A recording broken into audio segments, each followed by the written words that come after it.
party u mňa doma, bratko. My sme v tomto doma, všetci makajú jak svine, ideme sa na to pozrieť.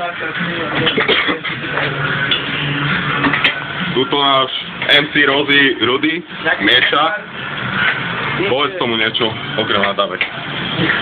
Je to super paráda, takže neviem, no. Dobre, nevadí. Palo kraja strašne meso, cíti sa Treba mesiarom. mesiarom, áno, dáme na polku, potom na kozečky. Ako taký krásne meso vznikne takéto. Krásne meso, Taký koment k tomu, ako je to tu pohoda. krásne telacie meso, vynikajúca štruktúra, musí tam pozrieť, nie je problém, áno, ako si toto vraj, je to veľmi kvalitné, ako pre nás, pohoda je, dobre, môžeme ísť ďalej. Tu sa krajajú tvrdo zemiaky, jedni, druhé. Chlapci makajú strašne moc, zemiaky majú času, ale ponáhľajú sa, meso sa viacej ponáhľa ako zemiaky.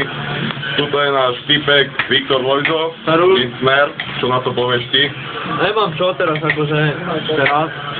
Teraz není moment. Noro to... Akože, ako šéf kuchár, vám niečo k tomu poviem, zemiaky sú najzdravšie.